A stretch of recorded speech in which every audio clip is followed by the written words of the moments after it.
Hello everyone. Columbia lab private limited EV charging station and solar പാനൽസിന്റെ ഏറ്റവും പുതിയൊരു എപ്പിസോഡിലേക്ക് എല്ലാവർക്കും സ്വാഗതം.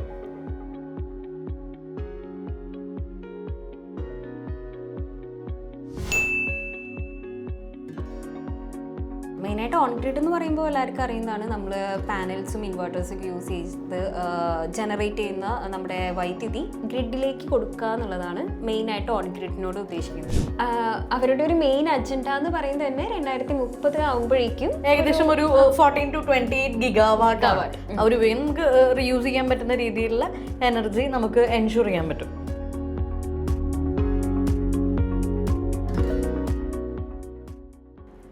കൊളംബിയ ലാബ് സോളാറും EVCSും ആണ് മെയിനായിട്ട് കോൺസെൻട്രേറ്റ് ചെയ്യണം, അല്ലെങ്കിൽ ആ മേഖലയിലാണ് പ്രാവീണ്യം തെളിയിച്ചിട്ടുള്ളതെന്ന് നമ്മുടെ വീഡിയോ കാണുന്ന എല്ലാവർക്കും അറിയുന്ന കാര്യമാണ്. അതുകൊണ്ട് തന്നെ ഈ മേഖലയിൽ വരുന്ന പുതിയ മാറ്റങ്ങൾ അല്ലെങ്കിൽ എന്തെങ്കിലും വഴിത്തിരിവുകൾ ഉണ്ടാവുകയോ ഒക്കെ ഉണ്ടെങ്കിൽ കൃത്യമായിട്ട് നിങ്ങളെ അറിയിക്കേണ്ട ഒരു ഉത്തരവാദിത്വം എന്ന് പറയുന്നത് നമുക്കുള്ള ഒരു കാര്യമാണ്. അപ്പോൾ അത്തരത്തിൽ ഒരു കാര്യം അല്ലെങ്കിൽ വരാൻ പോകുന്ന ഒരു മാറ്റത്തെക്കുറിച്ച് നിങ്ങളോട് കുറച്ച് കാര്യങ്ങൾ സംസാരിക്കാനാണ് ഇന്നത്തെ എപ്പിസോഡിൽ ഞങ്ങൾ വന്നിരിക്കുന്നത്. നമ്മുടെ റൂഫ് ടോപ്പ് സോളാറിൽ നമ്മുടെ കേന്ദ്ര സർക്കാർ ഒരു പുതിയ സർക്കുലർ ഇറക്കിയിട്ടുണ്ട്. അത് നിലവിലെ ഉപഭോക്താക്കളെ ഉദ്ദേശിച്ചിട്ടല്ല, ഇനി വരുന്ന പുതിയ ഉപഭോക്താക്കളെ മാത്രം ഉദ്ദേശിച്ചിട്ടാണ് നമ്മുടെ സർക്കാർ ഈ ഒരു സർക്കുലർ ഇറക്കിയിരിക്കുന്നത്. അതിലെന്താ ആ സർക്കുലറിൽ മെയിനായിട്ട് എന്തൊക്കെ കാര്യങ്ങളാണ് അവർ ഡിസ്കസ് ചെയ്യുന്നത്? മെയിനായിട്ട് ആ സർക്കുലർ പറയുന്നത് നമ്മുടെ ഓഫ് ഗ്രിഡിനും ഹൈബ്രിഡിനും പ്രൊമോട്ട് ചെയ്യാൻ വേണ്ടിയിട്ടുള്ള ബാറ്ററി സ്റ്റോറേജ് സിസ്റ്റം കൊണ്ടുവരാനാണ് അവർ ശ്രമിക്കുന്നത്. ഇതിപ്പോൾ നമ്മളുണ്ടല്ലോ പെട്ടെന്ന് ഇപ്പോൾ ഓഫ് ഗ്രിഡിനെയും അതുപോലെ തന്നെ ഹൈബ്രിഡിനെയൊക്കെ പ്രൊമോട്ട് ചെയ്യുക എന്ന് പറയുമ്പോൾ ഒരു ഇതിനെക്കുറിച്ച് അറിയാത്ത ആൾക്കാർക്ക് ഒരു ഡൗട്ട് ഉണ്ടായിരിക്കും. എന്താണ് ഓൺ ഗ്രിഡ്, എന്താണ് ഓഫ് ഗ്രിഡ്, എന്താണ് ഹൈബ്രിഡ്, എന്തുകൊണ്ട് ഈ പദ്ധതിയിൽ നിന്ന് ഓൺ ഗ്രിഡിനെ മാറ്റുന്നു എന്നുള്ള കാര്യങ്ങളൊക്കെ. അപ്പോൾ ഒബ്വിയസ്ലി അതൊന്ന് എക്സ്പ്ലെയിൻ ചെയ്യേണ്ട ഒരു റെസ്പോൺസിബിലിറ്റിയും കൂടി നമുക്കുണ്ട്. അപ്പോൾ എന്താണ് മെയിനായിട്ട് ഈ on grid, off grid, hybrid എന്നൊക്കെ പറയുന്നത്? മെയിനായിട്ട് ഓൺ ഗ്രിഡ് എന്ന് പറയുമ്പോൾ എല്ലാവർക്കും അറിയുന്നതാണ് നമ്മൾ പാനൽസും ഇൻവേർട്ടേഴ്സൊക്കെ യൂസ് ചെയ്ത് ജനറേറ്റ് ചെയ്യുന്ന നമ്മുടെ വൈദ്യുതി ഗ്രിഡിലേക്ക് കൊടുക്കുക എന്നുള്ളതാണ് മെയിനായിട്ട് ഓൺ ഗ്രിഡിനോട് ഉദ്ദേശിക്കുന്നത്. അതെ, ഇതിൽ ബാറ്ററി സ്റ്റോറേജിന്റെ ആവശ്യം വരുന്നില്ല, നേരിട്ട് നമ്മൾ ഗ്രിഡിലേക്കാണ് കൊടുക്കുന്നത്. പിന്നെ നമ്മുടെ ഓഫ് ഗ്രിഡ് എന്ന് പറയുമ്പോൾ നമ്മൾ ബാറ്ററി യൂസ് ചെയ്തിട്ട് നമ്മൾ സ്റ്റോർ ചെയ്ത് വെക്കുകയാണ്. നമ്മുടെ പാനൽസ് വഴി ജനറേറ്റ് ചെയ്യുന്ന വൈദ്യുതി നമ്മൾ ബാറ്ററിയിൽ സ്റ്റോർ ചെയ്ത് നമ്മുടെ ആവശ്യത്തിന് വേണ്ടി അത് യൂസ് ചെയ്യുകയാണ് ചെയ്യുന്നത്. അതുകൊണ്ട് ആ സമയത്ത് നമ്മൾ എന്താ വെച്ചാൽ ഇത് KCBക്ക് കൊടുക്കേണ്ട ആവശ്യം വരുന്നില്ല, നമുക്ക് തന്നെ സ്റ്റോറേജ് ചെയ്ത് ചെയ്യാവുന്ന രീതിയിലാണ് വരുന്നത്. എന്നാൽ ഹൈബ്രിഡിന്റെ കാര്യം വരുമ്പോഴോ, ഹൈബ്രിഡ് എന്ന് പറയുമ്പോൾ നമുക്ക് ബാറ്ററി യൂസ് ചെയ്യാം, സ്റ്റോർ ചെയ്ത് വെക്കുകയും ചെയ്യാം, നമുക്ക് ഗ്രിഡിലേക്ക് കൊടുക്കുകയും ചെയ്യാം. ആ ഒരു രണ്ട് ടൈപ്പും നമുക്ക് അതിൽ ചെയ്യാൻ പറ്റും എന്നുള്ളതാണ്. ഇതിൽ ബാറ്ററി സ്റ്റോറേജ് വരുന്നത് ഓഫ് ഗ്രിഡിനും ഹൈബ്രിഡിനും ആയതുകൊണ്ടാണ് MNRE സിസ്റ്റം ഒക്കെ റിവിഷൻ വരുമ്പോൾ ഓൺ ഗ്രിഡിനേക്കാൾ കൂടുതൽ റെസിഡൻഷ്യൽ സോളാറിന്റെ കാര്യങ്ങൾ വരുമ്പോൾ ഹൈബ്രിഡിനെയും ഓഫ് ഗ്രിഡിനെയും പ്രൊമോട്ട് ചെയ്യാൻ കൂടിയിട്ട് സെൻട്രൽ ഗവൺമെന്റ് ഇപ്പോൾ തീരുമാനിക്കുന്നത്. ഇത്തരത്തിലൊരു പുതിയ സർക്കുലർ ഇപ്പോൾ സെൻട്രൽ ഗവൺമെന്റ് ഇറക്കിയപ്പോൾ ഒബ്വിയസ്ലി അടുത്ത ഒരു ചോദ്യം അല്ലെങ്കിൽ ഒരു ടെൻഷൻ വരുന്നത് എന്താണെന്ന് വെച്ച് കഴിഞ്ഞാൽ, ഇനിയിപ്പോൾ റെസിഡൻഷ്യൽ സോളാർ ഒരു 3 കിലോവാട്ടോ മറ്റോ വെക്കുന്ന ആൾക്കാർക്ക് ഇനിയും ഇൻവെസ്റ്റ്മെന്റ് കൂടേണ്ടി വരില്ലേ എന്നുള്ളൊരു ടെൻഷൻ ആൾക്കാർക്ക് എന്തായിരിക്കും. കാരണം ഇതുവരെയുള്ള ഒരു റേറ്റ് ആയിരിക്കില്ല ഇനി മുതൽ വരുന്നത്. അത് മാത്രമല്ല, ഇപ്പോഴത്തെ ഒരു സർക്കുലർ അനുസരിച്ച് ഇത് നിയമമായിട്ടോ ഉത്തരവായിട്ടോ ഇറക്കിയിട്ടില്ല. ഡിസ്ട്രിബ്യൂട്ടേഴ്സിന് അതത് സ്ഥലത്തെ റീജിയനിലെ ഡിസ്ട്രിബ്യൂട്ടേഴ്സിന് അവരവരുടെ യുക്തിക്ക് അനുസരിച്ച് ചെയ്യാം എന്നുള്ള രീതിയിലാണ്. പക്ഷെ ഭാവിയിൽ ഇത് ഉത്തരവായിട്ട് ഇറങ്ങാമെന്നും കൃത്യമായിട്ട് അവിടെ സർക്കുലറിൽ പറയുന്നുണ്ട്. അപ്പോൾ ഇതിൻ്റെ ഒരു പ്രൈസ് വാരിയേഷൻ എത്രത്തോളം വരുന്നത്?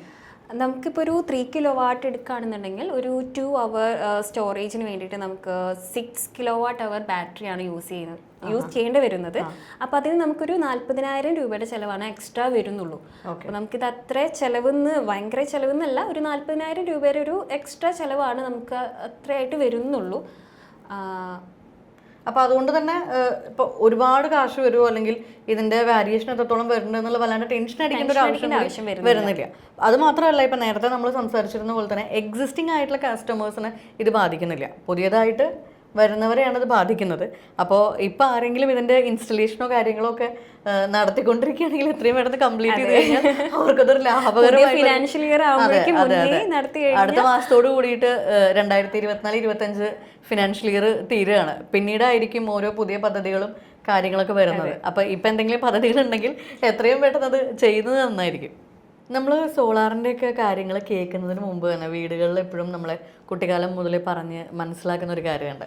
അതായത് സന്ധ്യ ആയി കഴിഞ്ഞ് കഴിഞ്ഞാൽ ഒരു 6 മണി തൊട്ട് കഴിഞ്ഞ് കഴിഞ്ഞാൽ നമ്മളെപ്പോഴും, പ്രത്യേകിച്ച് അച്ഛനും അമ്മയ്ക്കൊക്കെ ജോലിയുള്ള വീടുകളിലാണെങ്കിൽ വൈകുന്നേരമാണ് കൂടുതലായിട്ടും നമ്മൾ അയൺ ബോക്സും അതുപോലെ തന്നെ മോട്ടറും എല്ലാ കാര്യങ്ങളും യൂസ് ചെയ്യുന്നത്. അതെ, അപ്പൊ ഇതൊന്നും യൂസ് ചെയ്യരുത്. കാരണം എപ്പോഴും നമ്മൾ പരസ്യത്തില് സിനിമാ താരങ്ങൾ എന്ന് പറഞ്ഞു കേട്ടിട്ടില്ലേ, പരമാവധി നിങ്ങൾ കറണ്ട് ലാഭിക്കുക, ഇങ്ങനെയുള്ള കാര്യങ്ങളൊന്നും നിങ്ങൾ വൈകുന്നേരങ്ങളിൽ സന്ധ്യാസമയത്ത് യൂസ് ചെയ്യരുതെന്നും. പക്ഷെ അന്നൊക്കെ നമുക്ക് ആകെ കറണ്ട് ബില്ല് കൂടുന്നല്ലാതെ ഇതിന്റെ കാര്യങ്ങൾ എന്താന്നുള്ള കാര്യങ്ങളൊന്നും നമുക്ക് അറിയില്ല. പക്ഷെ അതിനുശേഷം നമ്മൾ സസ്റ്റൈനബിൾ എനർജിയെ കുറിച്ച് അതുപോലെ തന്നെ സോളാറിനെ കുറിച്ചൊക്കെ പറഞ്ഞ് പഠിച്ച് മനസ്സിലാക്കി വന്നു അല്ലെ. അപ്പൊ അതനുസരിച്ച് ഇപ്പൊ നമുക്ക് പകൽ സമയങ്ങളിൽ പ്രൊഡക്ഷൻ അത്യാവശ്യം സോളാർ വെച്ച് കഴിഞ്ഞാൽ കിട്ടും, രാത്രി കൺസംഷനാണ് കൂടുതൽ നടക്കുന്നത് എന്നുള്ള കാര്യങ്ങളൊക്കെ മനസ്സിലാക്കാനും അതനുസരിച്ച് ജീവിക്കാനും ഇപ്പൊ നമ്മൾ പഠിച്ചിട്ടുണ്ട്. ചേച്ചി, അവിടെയാണ് ഈ ഒരു ബാറ്ററി സ്റ്റോറേജ് സിസ്റ്റത്തിന്റെ പദ്ധതിയുടെ ഒരു ആവശ്യകത എന്താണെന്നുള്ളത് മനസ്സിലാക്കേണ്ടത്. നമുക്കിപ്പോൾ നമ്മൾ രാവിലെ ആ ഒരു ഫുള്ള് പാനൽ യൂസ് ചെയ്ത് ജനറേറ്റ് ചെയ്യുന്ന വൈദ്യുതി നമുക്ക് ഗ്രിഡിലേക്ക് കൊടുക്കണം. കുറച്ച് സ്റ്റോറേജ് ചെയ്ത് വെച്ചിട്ട് നമുക്ക് ആ ആവശ്യകതയുള്ള സമയത്ത് നമ്മുടെ ഈ പറഞ്ഞ പോലെ 6 മണി തൊട്ട് ആ ഒരു ടൈമിൽ നമുക്ക് നമ്മുടെ ബാറ്ററിയിൽ നിന്ന് തന്നെ നമുക്ക് വൈദ്യുതി യൂസ് ചെയ്യാവുന്നതാണ്. അപ്പോൾ തന്നെ ഗ്രിഡിൽ നിന്ന് യൂസ് ചെയ്യാത്തതുകൊണ്ട് തന്നെ നമുക്ക് KSB ബില്ലായാലും നമുക്ക് അത്ര വരുന്നില്ല. അപ്പോൾ അവിടെയാണ് ഈ ഒരു പദ്ധതിയുടെ മെയിൻ ആയിട്ടുള്ള ഒരു ബെനിഫിറ്റ് വരുന്നത്. നമ്മൾ ബെനിഫിറ്റ്സിന്റെ കാര്യം പറയുമ്പോൾ തന്നെ ബാറ്ററിയുടെ കപ്പാസിറ്റി അനുസരിച്ചിട്ട് ഇതിന്റെ കോസ്റ്റും കൂടുന്നുണ്ട്. നമുക്കത് മുഴുവനായിട്ടും നെഗ്ലക്ട് ചെയ്യാൻ പറ്റാത്തൊരു കാര്യമാണ്. നമ്മളെപ്പോഴും വീട്ടിലിപ്പോൾ ഓഫ് ഗ്രിഡ് ആണെങ്കിലും ഏതാണ് വെക്കണമെന്നുണ്ടെങ്കിലും നമ്മുടെ കൺസംഷൻ എത്രയാണ് അതനുസരിച്ചിട്ടുള്ള പാനൽസും കിലോ വാട്ടും ആണല്ലോ നമ്മൾ വെക്കുന്നത്. അപ്പൊ ഇതിന്റെ ഒരു കോസ്റ്റിന്റെ ഒരു വേരിയേഷൻ എങ്ങനെയാ പോകുന്ന കാര്യങ്ങൾ? കോസ്റ്റ് ഈ പറഞ്ഞ പോലെ തന്നെ നമ്മുടെ സോളാർ വെക്കണ കപ്പാസിറ്റി അനുസരിച്ച് വേരിയേഷൻ വരേണ്ടതാണ്. ഇപ്പോൾ ഒരു ഞാൻ നേരത്തെ പറഞ്ഞ പോലെ 3 കിലോ വാട്ട് ഒരു സോളാർ കപ്പാസിറ്റിയാണ് ചെയ്യുന്നതുണ്ടെങ്കിൽ നമുക്കൊരു 2 അവറിൻ്റെ ഒരു ബാറ്ററി ബാക്കപ്പിന് നമുക്ക് 6 കിലോ വാട്ട് അവറിൻ്റെ ബാറ്ററിയാണ് വെക്കേണ്ടത്. അതുപോലെ തന്നെ ഇപ്പോൾ 5 കിലോ വാട്ട് ആയാലും അതിനനുസരിച്ച് വേരിയേഷൻസ് വരും. അവിടെയാണ് നമ്മുടെ ഈ ഒരു പ്രൈസിന്റെ ഒരു കാര്യം വരുന്നത്. കാര്യം പറഞ്ഞത് അതിൽ ഒരു കാര്യം കൂടി ആഡ് ആക്കേണ്ടതുണ്ട്.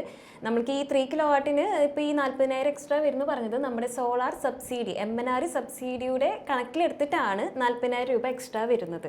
അതുകൊണ്ട് തന്നെ ആയിരിക്കും ഇപ്പൊ റെസിഡൻഷ്യൽ സോളാറിനുള്ള ആ ഒരു സബ്സിഡി റിവൈസ് ചെയ്യുമ്പോൾ ഓൺ ഗ്രിഡിനേക്കാൾ കൂടുതൽ പ്രൊമോഷൻ ഓഫ് ഗ്രിഡിനും ഹൈബ്രിഡിനും പോകാനുള്ള ഒരു കാരണവും വന്നിട്ടുണ്ടാവുക. നമ്മൾ ജനറലി റെസിഡൻഷ്യൽ സോളാർ കണ്ടുവരുമ്പോൾ ഓൺ ഗ്രിഡ് ആണ് കണ്ടുവരുന്നത്.